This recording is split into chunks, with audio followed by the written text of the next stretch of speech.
El día de hoy, yo quisiera pedirle a usted que me permita hacerle unas preguntas. La primera es, ¿sería diferente la forma en que usted está viviendo su vida si supiese que va a morir hoy? Piense, no tiene que respondérmelo a mí, respóndaselo a usted mismo. ¿Sería diferente la forma en que usted está viviendo su vida si supiese que va a morir hoy? O si supiese que Jesús vendrá por segunda vez a la tierra como Él lo ha prometido hoy. Y si es así, si usted cambiaría su vida, o la forma en que usted está viviendo su vida, yo quisiera preguntarle, ¿en qué sería diferente? ¿En qué sería diferente? Si usted supiese que va a morir hoy, o que Cristo va a venir hoy en su segunda venida, gloriosa como lo ha prometido, ¿en qué sería diferente? ¿Qué cambiaría de su vida? ¿Qué haría que hasta hoy no ha hecho? Medite. Seguro estoy que quizás buscaría seriamente reconciliarse con Dios, buscar su perdón. Ahora bien, ¿sabe usted cuándo va a morir? ¿Sabe usted cuándo va a morir? ¿Sabe usted cuándo va a venir Jesús por segunda vez? ¿Podría ser hoy? ¿O no? ¿Alguien podría asegurarme que no va a morir hoy? Podría ser el día de hoy. Sin embargo, por el testimonio que recibimos de las personas a nuestro alrededor, podemos ver que las personas hoy en día viven como si fuesen a vivir eternamente aquí en la tierra. Las personas viven como si fuesen a vivir eternamente aquí en la tierra, atesorando para esta vida, atesorando en esta tierra. Pero no, la palabra infalible de Dios, lo crea usted o no lo crea, dice que no es así. Dios, en su infinita misericordia, nos dice en la carta a los Hebreos, capítulo 9, verso 27, que no es así. La palabra de Dios nos dice, y de la manera que está establecido para los hombres, que mueran una sola vez, y después de esto el juicio, así Dios ha establecido que va a juzgar al mundo. Pero mire lo que dice la palabra de Dios, que ya está establecido, que ya Dios lo decretó así, que ya está establecido para los hombres que mueran una sola vez, y después de esto que viene, el juicio. Es para todos notoria la primera parte de este versículo, de este verso, que es acerca de la muerte. Todos nosotros estamos familiarizados con la muerte. Todos nosotros estamos familiarizados con la muerte. ¿Por qué razón? Porque hemos visto a un ser muy amado, muy querido morir. O porque hemos visto a un ser muy cercano morir. O porque cuando lees el periódico te das cuenta de que todos los días la gente muere. Nacimos para morir. La muerte es una cita a la cual tú y yo no podremos faltar. Nadie de los que está aquí podremos faltar a esa cita que es la muerte. Y la palabra de Dios que dice que Él ya ha establecido que el hombre nazca y muera, también la palabra de Dios establece que después de esa muerte viene un juicio. Sí, Y así como tú has visto cumplirse la primera parte de este verso, así la segunda parte de este verso, que también habrá un juicio después de la muerte, esa segunda parte se va a cumplir. Y tú y yo la vamos a ver cumplir cuando estemos delante de Dios. Cuando Dios vaya a juzgar a cada ser humano y con esto determine o defina el destino eterno de las almas. Pero no solamente Dios ha establecido que va a haber muerte. No solamente Dios ha establecido que después de esta muerte va a haber un juicio. También en Primera de Juan, capítulo 5, verso 11 y 12, Dios nos dice lo siguiente por medio del apóstol Juan. Y este es el testimonio que Dios nos ha dado vida eterna. Y esta vida está en su Hijo. Y este es el testimonio, este es el resumen, este es el final de todas las cosas, dice Juan. Por tanto, dice Juan, poned atención, este es el testimonio. Lo que voy a decir es muy importante, dice el apóstol Juan. Este es el testimonio, que Dios nos ha dado vida eterna. Y esta vida está en su Hijo. El que tiene al Hijo tiene la vida. El que no tiene al Hijo de Dios no tiene la vida. El que tiene al Hijo, el que posee al Hijo, el que disfruta de una comunión con el Hijo, tiene la vida, esta vida eterna que Dios nos promete, que Dios da. El que tiene al Hijo tiene la vida. El que no tiene al Hijo de Dios, no tiene la vida. El que no tiene al Hijo de Dios no tiene la vida. Con estas verdades podríamos acabar esta reunión el día de hoy. Con estas verdades de que Dios ha establecido de que todo ser humano va a morir. Con esta segunda verdad de que después de la muerte Dios juzgará con justicia a cada ser humano conforme a sus obras. Y que con eso va a definir el destino eterno de las almas. Y con esta tercera verdad de que Dios ha prometido vida y vida eterna en su Hijo, podríamos terminar esta reunión. ¿Por qué? Porque si tú entiendes esto y tú meditas en esto, en la muerte, en la cita con la muerte, en el juicio de Dios, el cual tú y yo estaremos ahí, y esa vida eterna que Dios promete a través de su Hijo, con esas tres verdades, si las entendemos y las meditamos, son suficientes para que todo ser humano, hombre o mujer, busque una reconciliación con su Dios y Creador, con su Dios y Salvador. Y esa persona sea beneficiada de la vida eterna que Dios ofrece. Este es el Evangelio. Estas son las buenas nuevas. Y con estos tres versículos podríamos terminar la reunión de hoy. Sin embargo, yo quisiera hablar el día de hoy acerca de esta vida eterna que Dios nos ha prometido a través de su Hijo Jesucristo. ¿Para qué?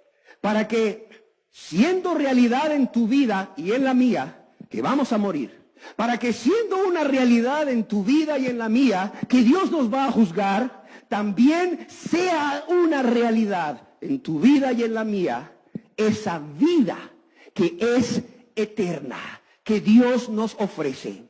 Para que tú puedas pensar acerca de esa vida que es eterna, que Dios nos regala por medio de su Hijo amado, Cristo Jesús.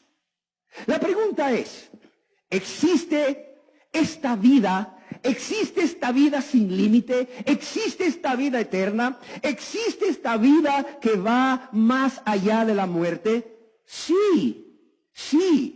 Y es una realidad. El apóstol Juan nos dice, y este es el testimonio. Este es el testimonio. Juan dice, el resumen de todo lo que les he escrito es este, que Dios nos ha dado vida eterna a través de su Hijo amado.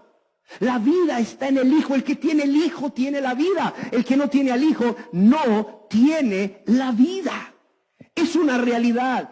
Juan habla de esta vida eterna como una realidad. Es más, Jesús, Dios hecho hombre, cuando caminó en la tierra, Él sabía y Él creía en esta vida eterna que va más allá de la muerte. Jesús, ¿qué le dijo al ladrón de la cruz? ¿Se acuerdan lo que le dijo a aquel ladrón arrepentido? Le dijo, de cierto. Y cuando tú lees en la Biblia que Jesús usa la palabra de cierto, es porque Él va a decir una verdad. Algo que es inalterable, inobjetable. Jesús va a decir una verdad, algo que es muy importante. Y cuando dice de cierto, es digno de que tú y yo pongamos atención. Escuchemos esas palabras. Y Jesús le dice a aquel ladrón arrepentido de la cruz, de cierto te digo, que hoy que te vayas a morir. Jesús le está diciendo cuándo se iba a morir. A veces los hombres crucificados, los hombres que eran atormentados por medio de la muerte en la cruz por los romanos, a veces tardaban 3 días en morir. 3 días en morir, la muerte más tormentosa. ¿Por qué? Porque estando colgados ahí, clavados de sus manos y de sus pies, estaban indefensos. Y las aves de rapiña venían y se paraban en su cabeza los buitres y con el pico empezaban a picotearle los ojos, la nariz, la lengua. Imagínate tú vivo que te esté haciendo es un animal y no puedes hacer nada. Pero, aunque a veces tardaban 3 días en morir, Jesús le está diciendo 2 verdades a este hombre. La primera, te vas a morir hoy. Hoy te vas a morir. No vas a durar mucho en esta cruz. Y la segunda, que es la más importante y en la que queremos centrarnos hablando de esta vida más allá de la muerte, es que Jesús le dice, de cierto te digo que hoy estarás conmigo en el paraíso. Que hoy estarás conmigo en el paraíso. Y aquí la palabra paraíso en el Nuevo Testamento, en este contexto, solo puede significar 2 cosas. El cielo en la presencia de Dios. El cielo o en la presencia de Dios. Es decir, Jesús le está diciendo a este hombre, mira, tu vida no va a terminar al morir. Al contrario, vas a comenzar una nueva vida. Una vida que es eterna en el cielo. Es más, el apóstol Pablo lo creía. Y eso le generaba un dilema. Cuando él escribe a los filipenses, los cristianos de la ciudad de Filipo, que eran muy amados por él les plantea ese dilema. Él les dice en Filipenses capítulo 1, verso 21 al 23, ¿cuál es el dilema que él tiene? Si seguir vivo para servirles y amarlos, o si morir para estar con Cristo. Dice el apóstol Pablo, porque para mí el vivir es Cristo. El centro de mi vida es Cristo. Toda mi vida gira en torno a Cristo. Porque para mí el vivir es Cristo y el morir es ganancia. Mas si el vivir en la carne resulta para mí en beneficio de la obra, y está hablando de la obra de Dios, dice, no sé entonces qué escoger. ¿Por qué razón? Veamos el verso 23. Porque de ambas cosas estoy puesto en estrecho, dice Pablo. Teniendo deseos de partir, es decir, de morir, y estar con ¿quién? Y estar con Cristo, lo cual es muchísimo mejor, pero quedar en la carne, quedarme en este cuerpo de carne, en esta tierra, haciendo la obra de Dios, es más necesario por causa de vosotros. Pablo tenía un dilema, y las 2 cosas anhelaba. Una de ellas era quedarse en este cuerpo de carne, en este mundo vivo, haciendo la obra de Dios, por causa de los cristianos. Pero él también anhelaba ¿qué? Anhelaba morir. Y no dice que con la muerte se acaba todo, sino que dice con el deseo de partir, teniendo el deseo de partir y estar con ¿quién? Y estar con Cristo, lo cual es muchísimo mejor. Y a esto le llamamos el gran dilema de Pablo. Él creía en esta vida. ¿Existe? Sí existe. ¿Y cómo es? ¿Cómo es esta vida que Dios nos ofrece? Esta vida es eterna, óigalo bien, es eterna.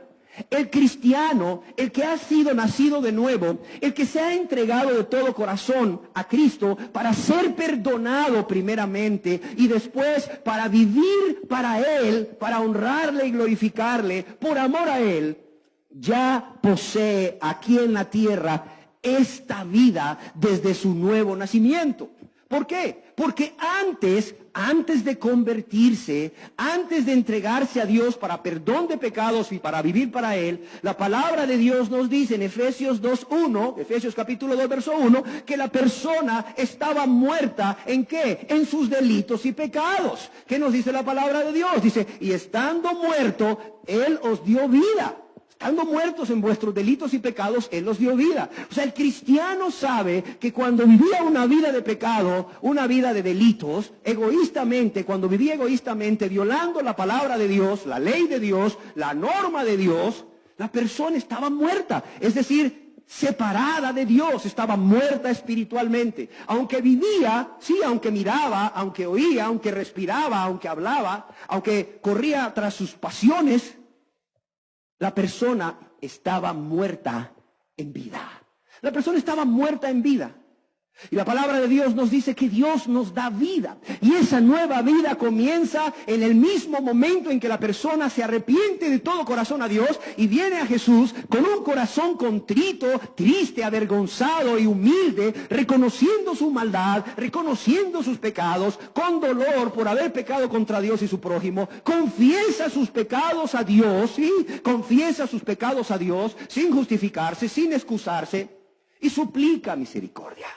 A la vez que anhela desde lo más profundo de su corazón no volver a esa vida pasada con la ayuda de Dios. En ese mismo momento en que la persona es perdonada por Dios, en ese mismo momento en que la persona nace de nuevo, en ese mismo momento comienza a vivir una nueva vida que aunque la posee desde aquí en la tierra, no está limitada a esta vida en la tierra. No se acaba con la muerte, sino que esa vida que Dios nos ofrece por medio de su Hijo no tiene fin. No tiene fin. Esa vida va más allá de la muerte. Es una vida que dura miles de años. Piénselo. Y quiero que también piense que esta vida solamente hay dos lugares donde pasarla en la eternidad. Solamente hay dos lugares donde pasarla en la eternidad. Dios nos ofrece vida eterna a través de su Hijo con Él, en el cielo, en un lugar de descanso, en un lugar de gozo, en un lugar de paz, en un lugar de consolación. Pero el hombre decide voluntariamente, al rechazar las buenas nuevas, al rechazar la oferta que Dios le hace de reconciliación por medio del perdón en su Hijo amado Jesús, el hombre decide voluntariamente, el hombre escoge voluntariamente pasar esa vida eterna en un lugar de lamento, en un lugar de angustias, en un lugar de tormento, que se llama el infierno. Y este es un nombre que pues se le ha puesto para que podamos entender todos, ¿verdad? Se ha universalizado este nombre. Sí, el lugar de tormentos, el infierno, para que todos podamos entenderlo. Y tanto el cielo como el infierno existen, aunque usted no lo crea. Porque usted no lo crea, el cielo no va a desaparecer y el infierno no va a desaparecer. Solamente hay dos lugares, entiéndame, donde se va a pasar esa eternidad. En el cielo, que es lo que Dios ofrece, o en el infierno, que es lo que el hombre escoge voluntariamente al rechazar el amor de Dios, al rechazar la oportunidad que Dios le da de reconciliarse con Él, de ser perdonado por Dios por medio de lo que Jesús ha hecho en la cruz. En el Evangelio según San Lucas, capítulo 16, verso 19 en adelante, podemos ver en la Biblia, en la palabra de Dios, que solamente hay dos lugares. Y por cierto, no te puedes salir de un lugar para ir a otro. No te puedes salir de un lugar para ir a otro. Dice la palabra de Dios que había un hombre rico que se vestía de púrpura y de lino fino y hacía cada día banquete con esplendidez. Había un hombre rico que se vestía de púrpura y de lino fino. Era un hombre probablemente que tenía quizás descendencia real, no lo sé. Púrpura es usada para la realeza y el poder, y lino fino, y hacía cada día banquete con esplendidez. Tenía mucho dinero. Pero también dice que había un mendigo llamado Lázaro. Lázaro es la palabra griega para la palabra hebrea Eleazar. Había un mendigo llamado Lázaro que estaba echado ahí, tirado, literalmente tirado a la puerta de aquel, a la puerta del rico. Y este mendigo estaba lleno de ¿qué? Lleno de llagas. Ya de por sí es una vida muy triste, muy lamentable ser mendigo. Es muy lamentable el estar ahí tirado, inválido, ¿verdad? Pero todavía aún más lamentable es estar lleno de llagas. Y dice la palabra de Dios en el verso 22 que los dos murieron. Dice, y aconteció que murió el mendigo y fue llevado por los ángeles al seno de Abraham, al reino de los cielos. Dice la Biblia que también murió el rico. ¿Y fue qué? Y fue sepultado. Leámoslo de nuevo, el verso 22. Aconteció, sucedió lo que nos va a suceder a todos nosotros. Que murió el mendigo y fue llevado por los ángeles al seno de Abraham, al cielo. Y murió también el rico. Todos vamos a morir, entiéndelo. ¿Y fue qué? Y fue sepultado. Y en el Hades, que es el lugar de ese lugar que se llama el Seol, donde está el tormento, y en el Hades, en el lugar de tormento, alzó sus ojos estando en tormentos, y vio de lejos a Abraham y a Lázaro en su seno. Este hombre en tormentos, ¿qué vio? Vio a Abraham, el padre de todos los judíos, y vio a Lázaro, el mendigo que estaba allá a las puertas de su casa, a quien él no había amado nunca ni le había hecho misericordia, en su seno, disfrutando del consuelo en ese lugar que es el cielo. Entonces él, el rico, dando voces, es decir, gritando desesperadamente, óigalo bien, gritando desesperadamente, dijo, Padre Abraham, ten misericordia de mí y envía a Lázaro, ¿para qué? Para que moje la punta de su dedo en agua y refresque mi lengua. ¿Por qué? Porque estoy atormentado en esta llama. Aquí la palabra atormentado es angustia dolorosa. Y eso es lo que a mí me preocupa, que mucha gente lee esto y lo toma tan a la ligera y dice mañana, y dice mañana, y dice mañana me convierto a Dios, pensando que Dios va a contender para siempre con ellos. Y no tienen temor, es más, no tienen terror de lo que están leyendo. Como Dios les ofrece una oportunidad cada día y la menosprecian porque creen que esto no se va a cumplir o porque creen que a ellos no les va a pasar. Pero a este rico le pasó. Y hay millones de personas hoy en el infierno, en la condición de este rico, que están anhelando que alguien mojase tan solo, tan siquiera la punta de su dedo en agua para refrescar su lengua. ¿Cuánta cantidad de agua crees tú que queda en la punta de un dedo después de mojar el dedo? Queda una gota nada más. Pero eso era suficiente para que este hombre, estando en tormento, en angustia dolorosa, fuese refrescado. ¿Pero qué pasó? Abraham le dijo, hijo, y no es que haya sido piadoso, hijo de Abraham, no, es que le dice a Abraham padre, y Abraham le responde hijo. Seguramente este hombre era un judío. Hijo, acuérdate que recibiste tus bienes en la vida y Lázaro también males. Aquí quiero yo detenerme. No crea que el rico se fue al infierno porque tenía bienes y que Lázaro se fue al cielo porque era pobre y tenía males. Porque esa es una doctrina que ha sido predicada por cierta religión. No. Este hombre, el rico, se fue al infierno simple y sencillamente porque no amaba a su prójimo. ¿Y cómo puedes amar a Dios, a quien no ves, si no amas a tu prójimo, a quien ves? Este hombre no amaba a su prójimo porque fue incapaz de amar a Lázaro, por tanto ni siquiera amaba a Dios. Si no amaba a su prójimo, no amaba a Dios, y con eso violaba los 10 mandamientos, porque los 10 mandamientos se resumen en 2: amarás al Señor tu Dios con todo tu corazón, con toda tu alma, mente y fuerzas, y a tu prójimo como a ti mismo. Este hombre se fue al infierno no porque tenía bienes, sino porque no amaba a Dios ni amaba a su prójimo. Y Lázaro no se fue al cielo. ¿Por qué? Porque padeció, o porque era mendigo, sino porque era hijo de Dios. Abraham le dijo: hijo, acuérdate que recibiste tus bienes en tu vida, y Lázaro también males. Pero ahora este es consolado aquí. Lázaro es consolado aquí. Hay un lugar de consuelo. ¿Y tú qué?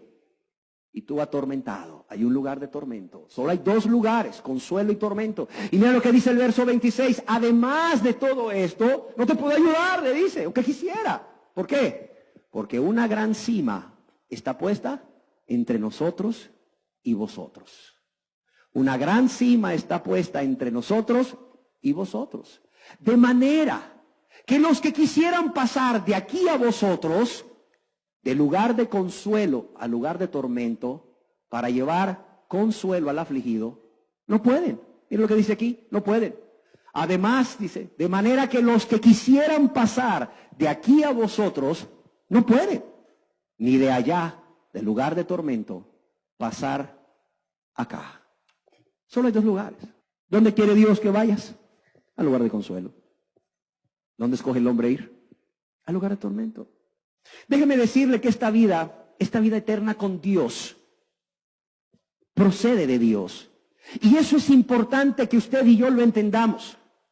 Para que usted no ande buscando en la religión, para que usted no ande buscando en las buenas obras, porque luego la gente cree que por pertenecer a una u otra religión ya va a tener esa vida eterna. Ah, no, dice la gente, nosotros somos católicos, es la Santa Madre Iglesia Católica, la iglesia fundada por Dios, cuando le dijo: tú eres Pedro y sobre esta piedra edificaré mi iglesia, y Pedro fue el primer papa, y todo el que esté fuera de la Santa Madre Iglesia Católica está excluido, se va a ir al infierno. No, dicen los evangélicos, no es cierto. Nosotros somos la iglesia de Cristo, somos la iglesia fundada en Pentecostés. Los católicos son idólatras, se van a ir al infierno. Solo nosotros, los que hemos aceptado a Cristo como nuestro Salvador personal, por fe, nos vamos a ir al cielo. Los católicos creen en obras, en salvación por obras, en que se bautizaron, en que hacen o deshacen. Nosotros creemos en la salvación por fe, porque como decía Martín Lutero, nuestro gran reformador, el justo por la fe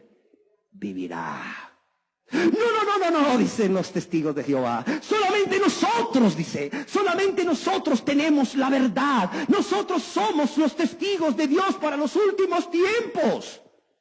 No, dicen los adventistas. Todos ellos se reúnen en domingo, tienen la marca de la bestia, el 666 en su cabeza. Nosotros somos los únicos que guardamos el sábado. Nosotros somos los únicos que nos vamos a ir al cielo. Nosotros somos los únicos que tenemos vida eterna en Cristo, porque guardamos el 7º día. Los demás guardan el domingo. Y luego por ahí van los mormones por el mismo camino. Y cada quien esgrime su propia verdad. Cada quien defiende su propia verdad. Entiéndame, usted no tiene vida y vida eterna en el Hijo por ser de una religión. Usted no tiene vida eterna por hacer buenas obras. Usted solamente puede tener vida eterna si usted va a Dios y sigue el camino que Dios ha establecido y busca el medio que Dios nos ha dejado. Óigalo bien, si usted sigue el camino que Dios ha establecido, que por cierto le lleva al único medio que Dios ha dejado. Esta vida no solamente es una vida que procede de Dios, que solamente Dios le puede dar a través del camino que Él ha establecido, que le lleva al medio que Él ha dejado, sino que es una promesa de un Dios que no miente. En 1 de Juan, capítulo 2, verso 25, dice lo siguiente: y esta es la promesa que Él nos hizo. Dios el Padre y Dios el Hijo han hecho una promesa, nos han hecho una promesa. Y esta es la promesa que Él nos hizo: la vida eterna. La vida eterna. Así de sencillo. O sea, Dios no solamente nos perdona de todos nuestros pecados, sino que nos da nueva vida, una vida sin fin, al darnos a su Hijo. Por cierto, esta vida que procede de Dios, esta vida que es fruto de una promesa de Dios para nosotros, para todos, porque esta es una promesa para todos. Dios no quiere que ninguno se pierda. Quizás hay alguna persona aquí que diga: pero es que usted no sabe, mis pecados son pero tan abundantes, mis pecados son tan graves, yo he pecado tanto contra Dios, que no creo que Dios me quiera y me pueda perdonar a mí. No. Mira, para Dios no importa cuán grandes o cuán graves o cuán abundantes sean sus pecados. Él puede y quiere perdonarle. Por eso es que Cristo Jesús pagó en la cruz de tal manera el precio, pagó la deuda, de tal manera fue su muerte, que Él, a través de ella, pagó la deuda que todo pecador tiene con Dios por causa de sus pecados. Para que nadie pudiese decir: es que yo creo que a mí Dios no me puede perdonar, mis pecados son muy abundantes, son muy graves, es que usted no sabe lo que yo le he hecho a Dios. No, espéreme. Lo que Cristo Jesús hizo, eso es suficiente. Usted lo lee al final de los evangelios y se va a dar cuenta todo lo que Jesús tuvo que padecer. Luego la gente a veces se pregunta: ¿por qué Jesús tuvo que padecer tanto? ¿Por qué los romanos no le atravesaron una lanza en el corazón y ya, hombre, o lo decapitaron como Juan el Bautista? ¿Por qué? ¿Por qué una muerte tan cruel y tan dolorosa? ¿Por qué Jesús tuvo que pagar con tanto dolor y sufrimiento? Bueno, porque de esa manera se estaba pagando. ¿Por qué? Por el pecado de todos nosotros. Sí, se estaba pagando por el pecado de todos nosotros, y ese sacrificio era suficiente para pagar cualquier deuda que usted o yo hubiésemos adquirido con Dios a causa de haber pecado voluntariamente contra Dios, siendo egoístas, viviendo solamente para nosotros mismos, nunca pensando en Dios, solamente pensando en nosotros. Así de sencillo. Y esta vida que es eterna, no solamente procede de Dios y es fruto del inmenso amor de Dios para con nosotros, sino que entiendan, es una vida que usted no puede menospreciar. Es una vida eterna que usted y yo no debemos menospreciar. ¿Por qué? Porque es inmerecida primeramente.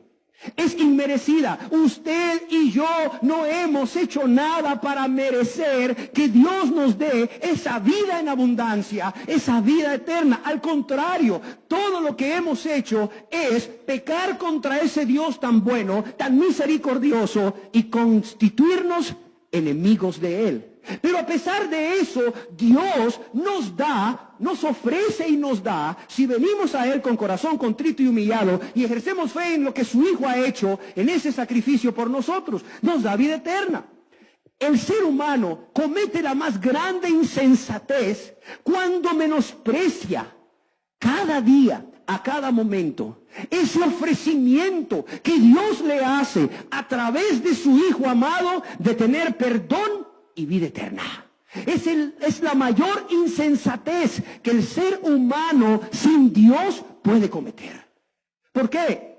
Porque no solo es una vida, y es una vida en abundancia, es una vida eterna, y es una vida que no nos la merecemos. El ofrecimiento es inmerecido. Cuando Dios nos la ofrece, estamos en pecado. Cuando Dios nos la ofrece, estamos en pecado.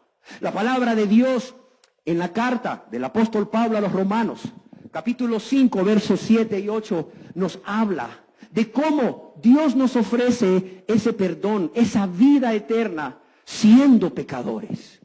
Ciertamente, dice, ciertamente, apenas morirá alguno por un justo. Con todo, pudiera ser que alguno osara, se atreviera a morir por el bueno. Mas Dios, ¿qué? Mas Dios muestra su amor para con nosotros. ¿De qué manera? En que siendo aún pecadores, ¿qué dice aquí? Cristo murió por nosotros. Siendo aún pecadores, Cristo murió por nosotros. Menospreciando a Dios por amarnos solo a nosotros mismos. En esa vida de pecado, menospreciando a Dios por amarnos a nosotros mismos, Dios aún así nos ofrece esa vida que es eterna. Es más, para que entendamos cuán grande es la insensatez del hombre sin Dios de menospreciar esa vida eterna, es necesario entender que no solamente es inmerecida, sino también que Dios no está obligado a dárnoslas. ¿Sí me entienden? A veces la gente piensa que Dios está obligado a darle vida eterna. Sí, la gente piensa que Dios está obligado a darles vida eterna, perdón y vida eterna. ¿Por qué creen que lo digo? Por la forma como se conducen. Reconocen que son pecadores, reconocen que han ofendido a Dios, pero no se quieren volver a Él, no se quieren convertir a Él para que Dios los perdone y les dé vida eterna. No se quieren convertir a Él, no quieren seguir en su grande soberbia, no quieren seguir el camino que Dios ha trazado a través de su palabra que lleva al Salvador, el único camino que Dios ha trazado en su palabra que lleva a Jesús el Salvador, sino que se andan buscando, andan creándose su propio camino conforme a su propia conveniencia. ¡Qué grande soberbia!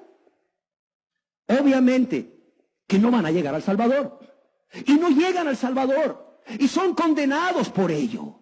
Son condenados por ello. ¡Cuán grande insensatez!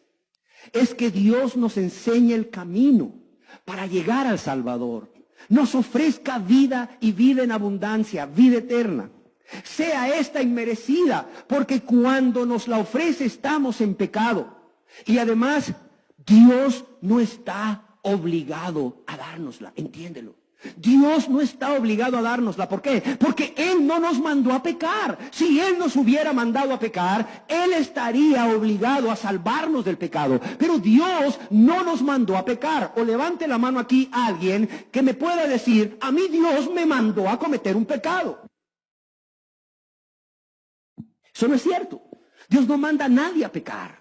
El hombre peca porque quiere. El pecado es voluntario, es fruto de nuestro egoísmo, de nuestro deseo de satisfacernos a nosotros mismos, de vivir para nosotros mismos. El pecado es algo voluntario, entiéndelo. Por eso se demanda culpa, por eso se demanda castigo.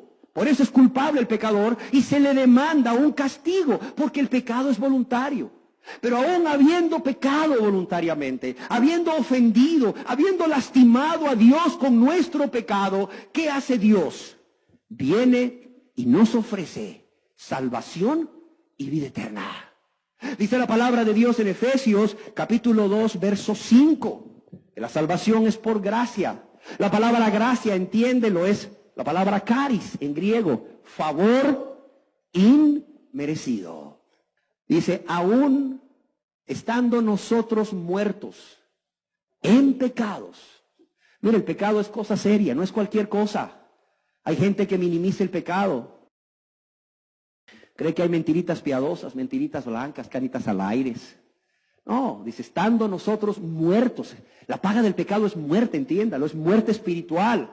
Muerte espiritual, separación con Dios. Y aún algunas personas es muerte física. Si no, pregúntele ahí al alcohólico cómo muere de cirrosis, de varices esofágicas que se rompen, al fumador muere de cáncer, etcétera. Ahí al iracundo, ahí en un pleito le pegan ahí una una herida con arma blanca o un disparo ahí, lo matan con un disparo ahí de un revólver. Aún dice, estando nosotros muertos, dice, en pecados. Nos dio vida. Dios nos da vida juntamente con Cristo. ¿Y qué dice aquí? Por gracia, por caris, por un favor inmerecido. ¿Sois qué? Sois salvos.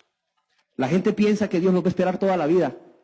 La gente piensa que Dios los va a esperar toda la vida. Mañana me arrepiento. Cuando sea grande, dicen los adolescentes, cuando me gradúe, cuando me case. No, la religión es para viejitos. Cuando sea viejito, ahorita voy a vivir la vida. ¿Cuál vida? No hay vida sin Cristo. Él es la vida. El que tiene al Hijo tiene la vida, dice la palabra de Dios, y Dios no se equivoca. Por tanto, el que no tiene al Hijo no tiene la vida. Cuando dicen, no hombre, cuando sea viejito voy a buscar a Dios. Sí, ahorita vivo la vida, es una mentira del diablo, no hay vida. Es por gracia, es un favor inmerecido. Por tanto, si tú entiendes estas verdades hoy, no te atrevas a menospreciar esta gran verdad que Dios te está hablando. Que Él quiere darte vida y vida en abundancia, vida eterna por medio de su Hijo. Que tú no te lo mereces, ni yo me lo merecía. Que Él no está obligado a dártela, ni estaba obligado a dármela. Pero Él quiso hacerlo por su puro amor, por su gracia, como parte de un favor inmerecido. Y hablábamos que esto tú no lo puedes obtener por medio de una religión. No lo puedes obtener por medio de una religión o haciendo buenas obras. Solamente dice la palabra de Dios que hay un medio. Y ese medio es ¿quién? Su Hijo, Jesucristo. Primera de Juan capítulo 5, verso 11 y 12 nuevamente. Dice, y este es el testimonio. Este es el testimonio que Dios nos ha dado vida eterna. Y esta vida está ¿en quién? En su Hijo. Es una realidad, no dice Dios nos dará, Dios promete, dice no, Dios nos ha dado. Es una realidad para el que cree, es una realidad, es una realidad.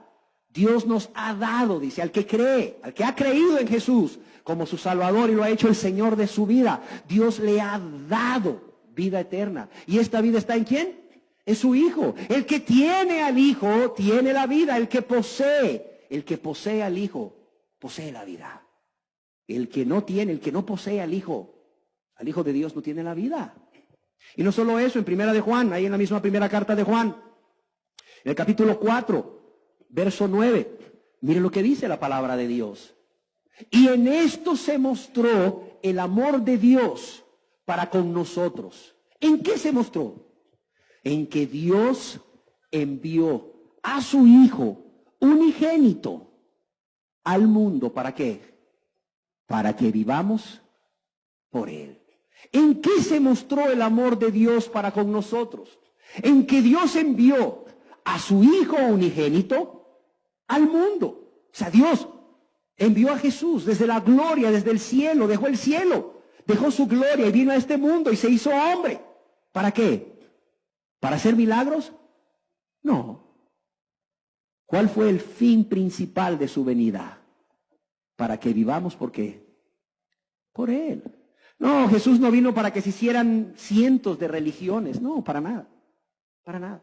Jesús vino para una sola cosa, entiéndale. Para que usted tenga vida por Él. Para que estando usted y yo muertos en nuestros delitos y pecados, tuviésemos vida y vida eterna por medio de lo que Él ya hizo, muriendo y resucitando, para que tuviésemos perdón de pecados.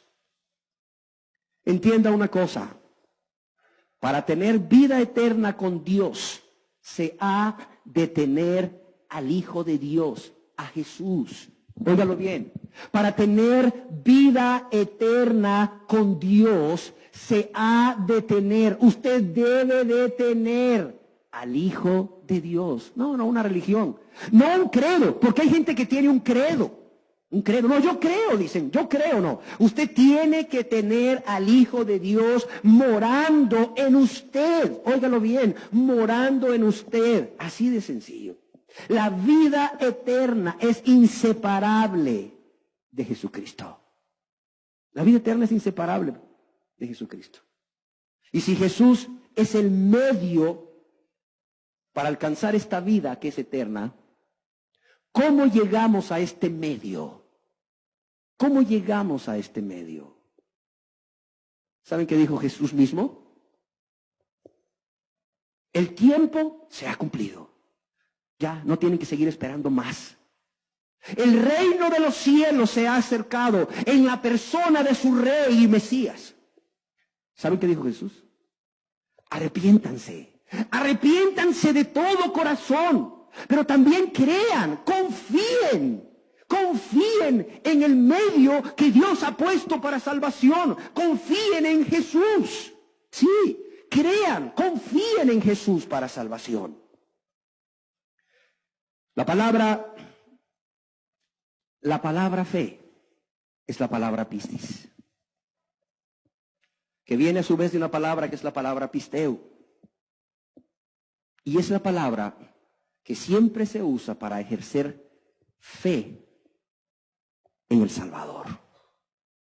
Esa fe necesaria para tener esta vida eterna.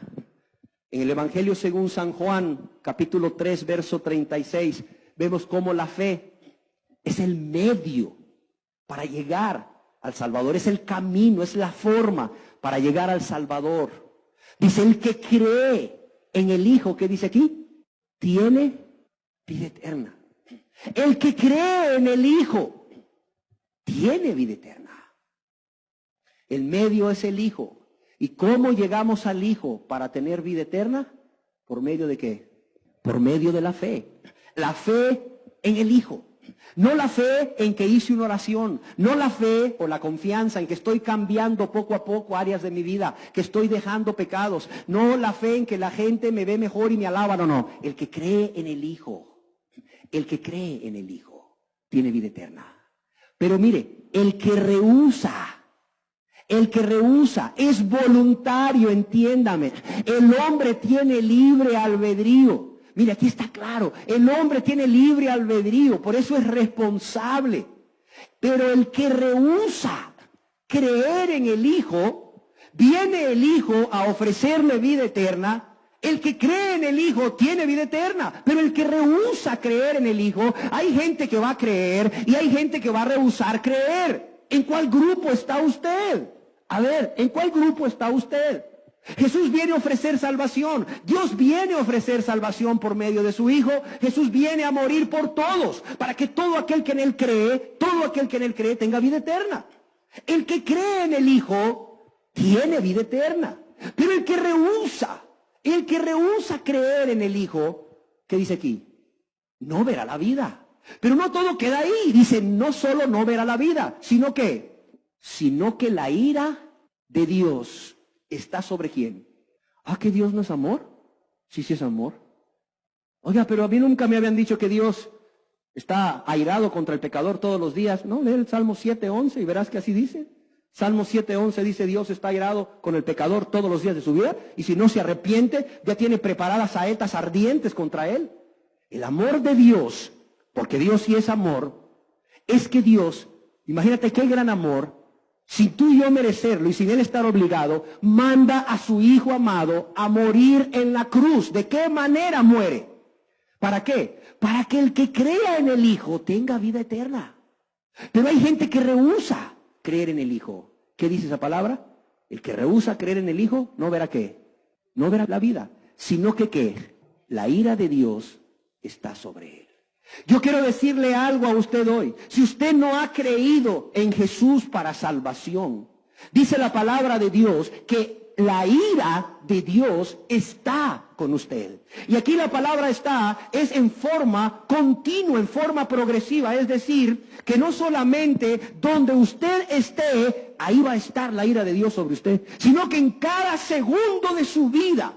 Si usted ha menospreciado esa oportunidad que Dios le da de creer en su Hijo, la ira de Dios está sobre usted. ¿Cuánta gente ha menospreciado eso, pero dice, ay, es que mi Padre Dios, no, espéreme, Dios no es su Padre, es su Creador. Ay, es que mire Dios, ¿verdad? ¿Cuánto me ama? Sí le ama. ¿Pero qué dice aquí? Que está airado con usted. Le ama, pero está airado. Dios puede amar y estar airado.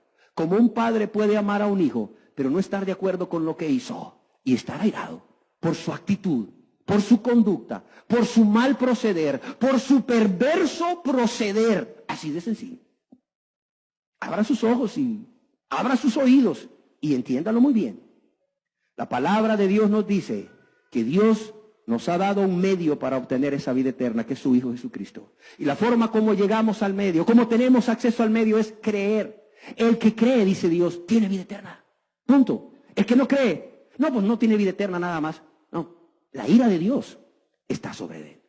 Luego hay gente que dice, no, pero yo sí creo. No, ¿cómo no? Yo sí creo que Jesucristo murió por mí. No, pues yo también creo que Cristóbal Colón descubrió América, ¿sí o no? ¿Habrá alguien aquí que me diga lo contrario? Cristóbal Colón descubrió América. Pero eso a mí, ¿de qué me sirve? O sea, ¿de qué me sirve a mí saber de que Cristóbal Colón descubrió América en mi vida diaria? En mis problemas, en mis situaciones muy propias, personales, de nada. Igual, mucha gente dice, no, yo sí creo que Jesús es Dios, yo sí creo que Jesús es el Salvador. ¿Y qué? La palabra de Dios nos dice a través de Santiago que los demonios, ¿qué? Creen también que Jesús es Dios. Los demonios creen también que Jesús es el Salvador de la humanidad. Es más, no solo creen los demonios, sino que más hacen. Tiemblan. Y hay mucha gente de esta que dice que cree que Jesús es Dios y es su Salvador, que no tiemblan ante la magnificencia, la gloria y el poder de Dios. No tiemblan, tan peor que los demonios. ¿Por qué? Porque tienen una fe intelectual. No hay otra forma de llamarle a esa fe.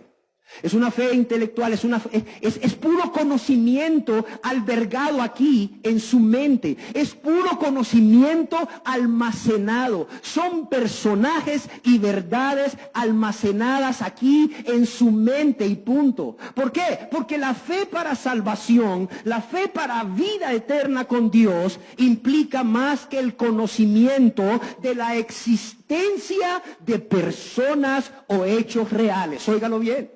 La fe para salvación, para ser perdonados, para ser hijos de Dios, implica más que el conocimiento de la existencia de personas o hechos reales.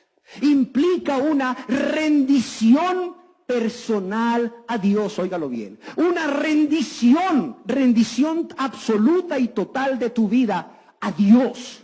¿Para qué? Para ser perdonado primeramente, para ser perdonado por el medio que Él ha destinado para ello, Jesús. Pero también implica una vida, una conducta rendida a Dios.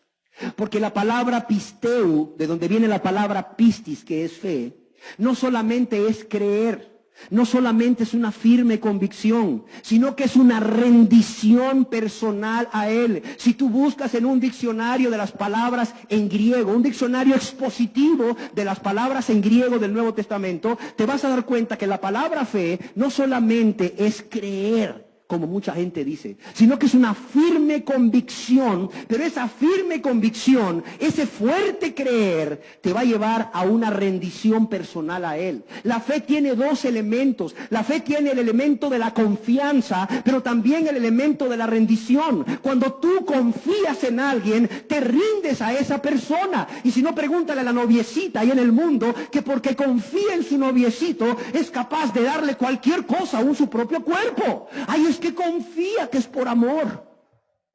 Cuando una persona confía en un médico, es capaz de ponerse en una cama ahí, en un quirófano, y que la duerma un anestesiólogo para que ese médico cirujano le abra su cuerpo y haga lo que tenga que hacer con su cuerpo. Es increíble, piénsalo. Cuando una persona confía en un médico, es capaz de someterse a una anestesia que a veces dura 5 horas para que el cirujano te trabaje tu cuerpo. Y estás ahí dormido, dormida, impotente. Un neurocirujano te va a trabajar tu cerebro. Imagínate, qué confianza no tienes que tener en esa persona para que este hombre te abra tu cráneo y trabaje tu cerebro, tu corazón, tus riñones, tu intestino, lo que sea. La fe tiene dos elementos. El primer elemento es la confianza, pero el segundo elemento es la obediencia que surge de la confianza.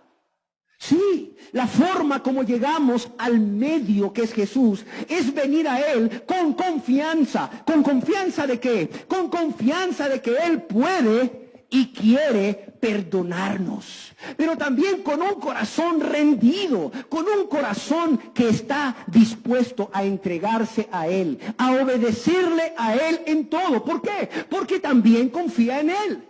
Es que la persona no solamente debe de confiar en Jesús como su Salvador, como el medio para tener vida eterna, sino como aquel que sabe lo que es mejor para ti y para mí. Aquel que sabe cómo resolver cada situación en tu vida y en la mía. Cuando una persona tiene fe, tiene confianza, y por esa confianza la persona se va a rendir totalmente al Salvador. Va a depender totalmente al Salvador.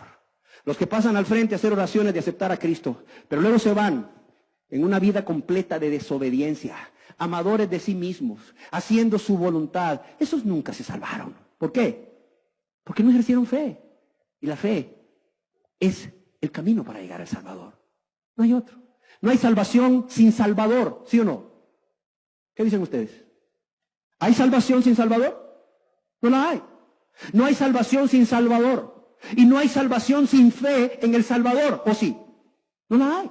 No hay salvación sin fe en el Salvador. Pero que quede clara que la fe es esa confianza obediente que te lleva a creer, pero a rendirte a Jesús. Para terminar, ¿puede alguien creer que tiene al Hijo y que tiene vida eterna y no tenerla? ¿Puede alguien creer que es hijo de Dios y estar engañado? Sí, sí lo hay. ¿Puede alguien creer eso? ¿Puede alguien creer que es hijo de Dios y no ser hijo de Dios y estar engañado? Sí. Yo quisiera que leyéramos unas palabras muy fuertes que dijo Jesús en el Evangelio según San Mateo, capítulo 23, verso 33. Serpientes, oiga bien, es Jesús hablando. Sí, el amoroso Jesús, el tierno Jesús, el misericordioso Jesús, sí es Él. El que dejó el cielo y la gloria por amor a nosotros, sí. El que después de aquí iba a morir en la cruz, sí, es el mismo, es el mismo.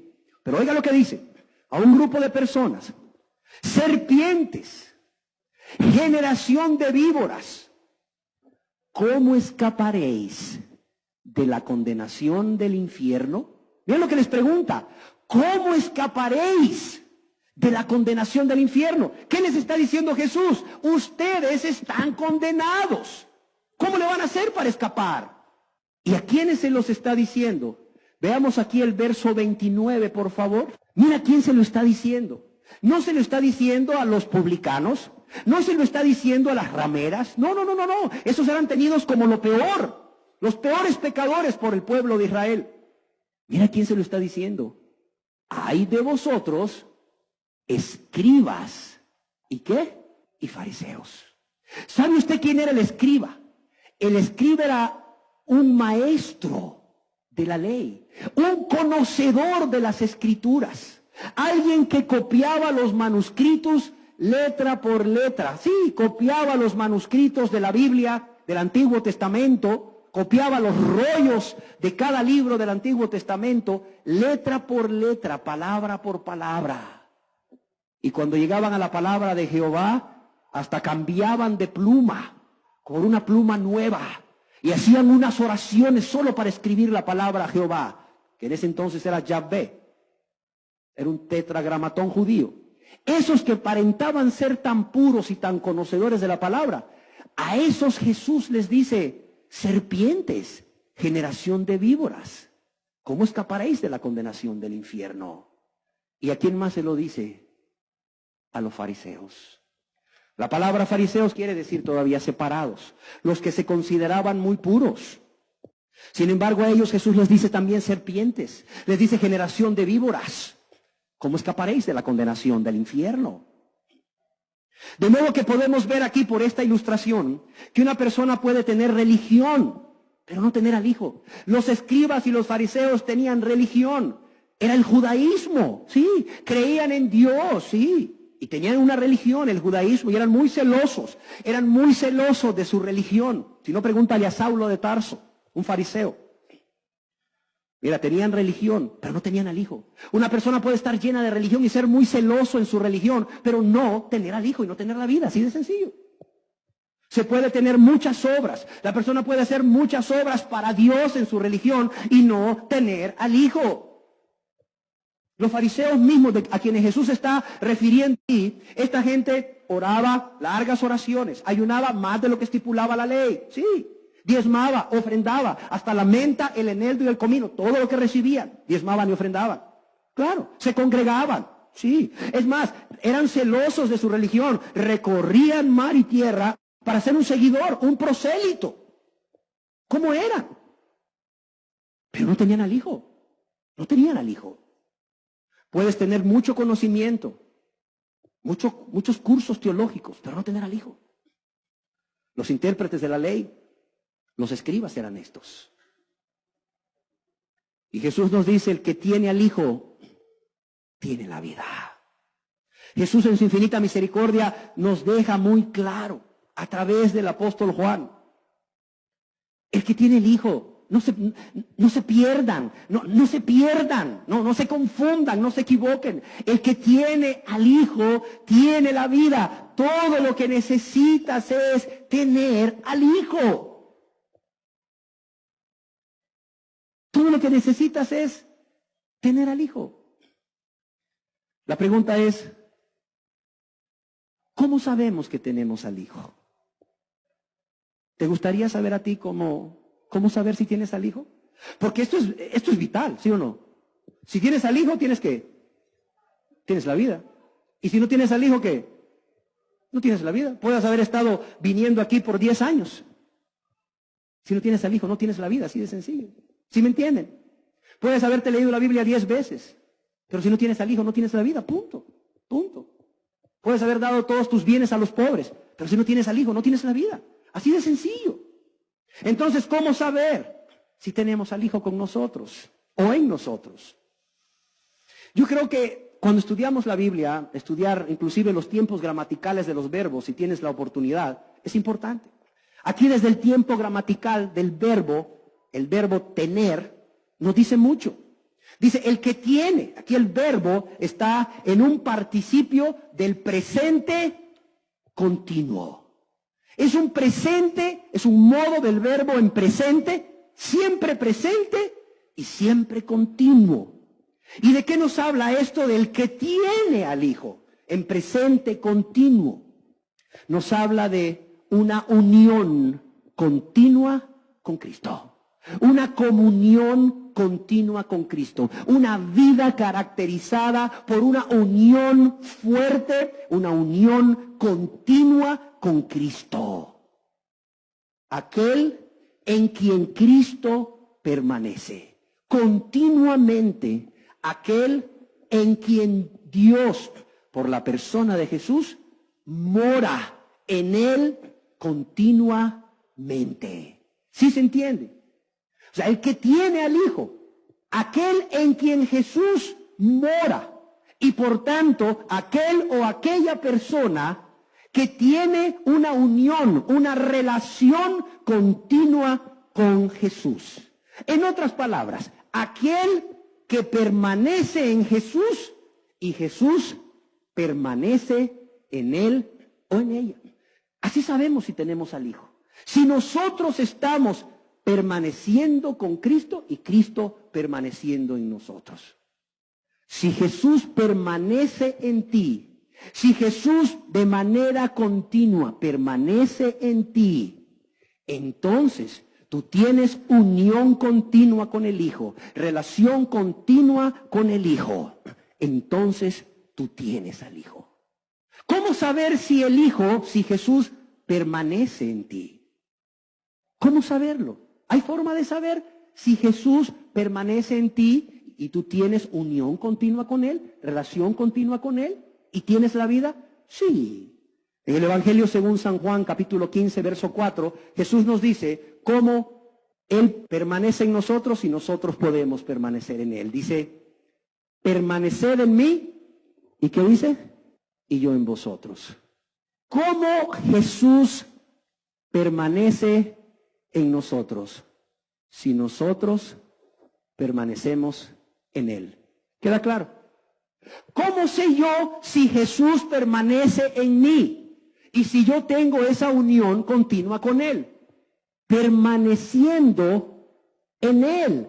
Yo permaneciendo en Él, y así Jesús permanece en mí y puedo tener esa unión continua con Él y Él está en mi vida y yo tengo al Hijo.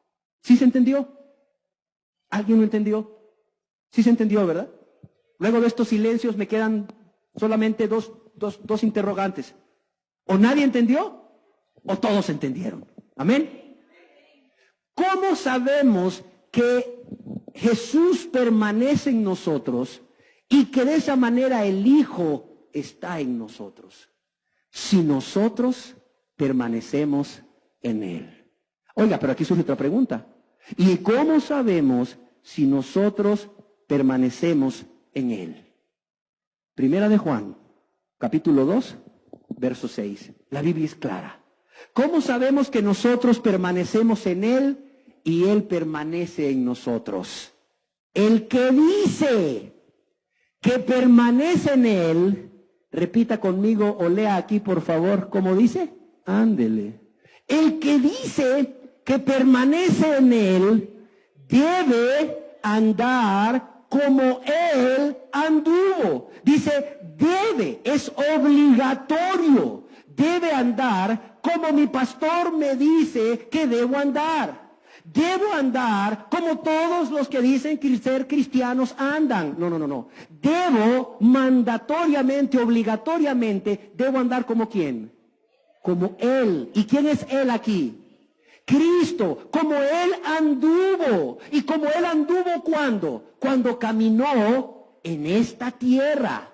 3 años y medio, siendo verdadero Dios y verdadero hombre. ¡Qué impactante! ¿Cuál es la norma de vida del que tiene al Hijo y tiene la vida? La vida de Cristo en la tierra, ¿sí o no? Se me quedaron muy mudos. Hermano, pero es que yo soy cristiano, pero yo todavía hago esto y esto y esto, porque usted sabe, hermano, es un proceso, usted sabe, hermano, es por áreas, usted sabe, hermano, que 7 veces cae el justo, usted sabe, hermano, que el Señor todavía no ha trabajado con esa área conmigo, pero a su tiempo el Señor va a completar su obra, hermano, pero soy cristiano, el Señor permanece en mí, yo tengo al Hijo, hermano, yo tengo la vida. ¿Es cierto eso? A la luz de Primera de Juan que acabamos de leer, a la luz de Primera de Juan capítulo 2 verso 6, ¿cómo sabemos si una persona tiene al Hijo? ¿Cómo sabemos si una persona tiene a Jesús permaneciendo en Él y Él permanece en Cristo? Porque el que dice que permanece en Él, ¿debe qué? Debe andar como Él anduvo. Debe andar como Cristo anduvo cuando caminó en esta tierra.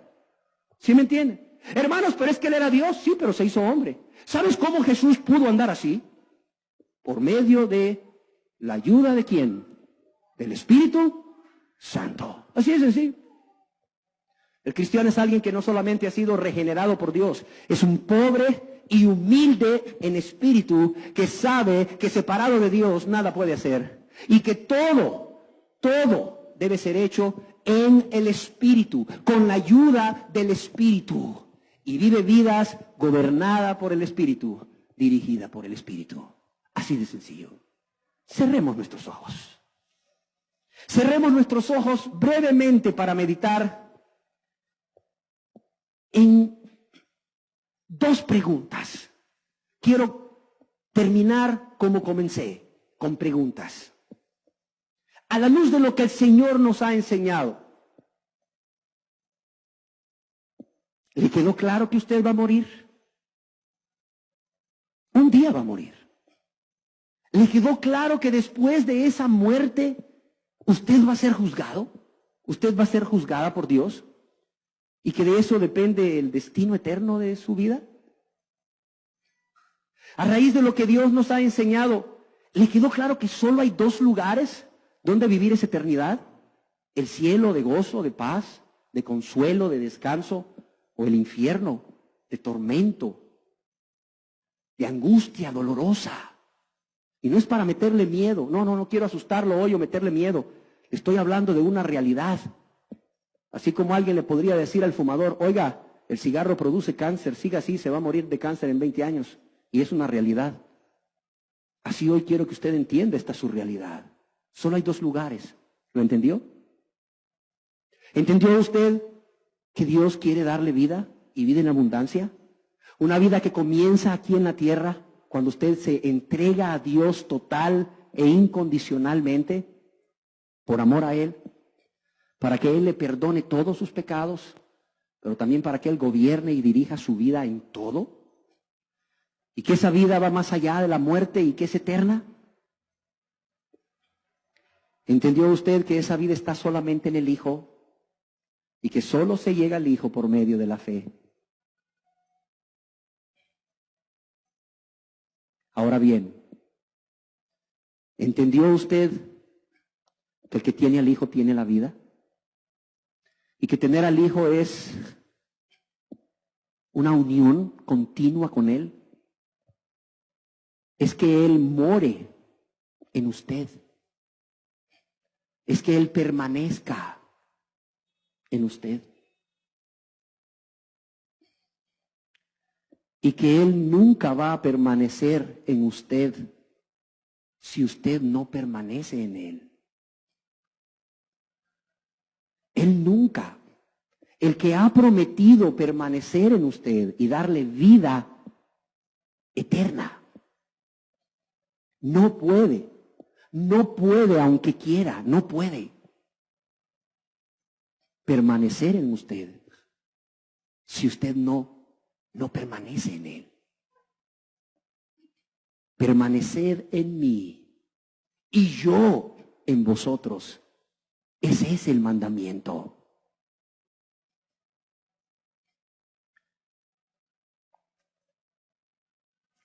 Y usted no puede decir que permanece en Él, que tiene al Hijo, que tiene comunión con Cristo, que es hijo de Dios, si usted no vive como Él vivió. Si usted no anda como Cristo anduvo aquí en la tierra, con la ayuda, con el poder del Espíritu Santo.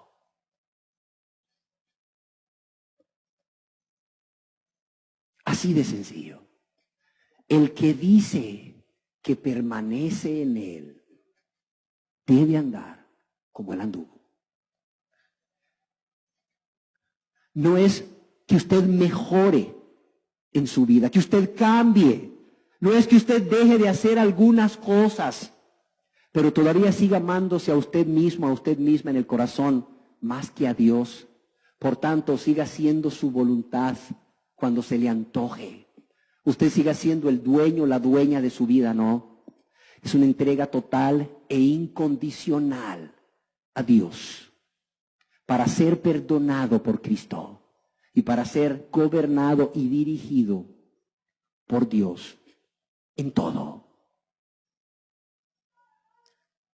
Déjeme decirle que Dios en Jesús ya hizo la mayor parte, lo que ningún ser humano podía hacer, para que usted y yo tengamos vida eterna con Él. Solo depende que usted crea. No solamente una fe intelectual, un conocimiento intelectual, no. Un conocimiento acerca de la existencia de personas o hechos reales, no. Más allá. Es una firme convicción, una firme confianza, pero también una rendición personal a Dios y una conducta rendida a Dios. El que dice permanecer en Él debe andar como Él anduvo. Usted tiene que convertirse a Dios y Dios le va a perdonar y le va a dar vida eterna. Dios lo ha prometido y lo ha cumplido desde el mismo momento en que envió a Jesús a morir por usted y por mí.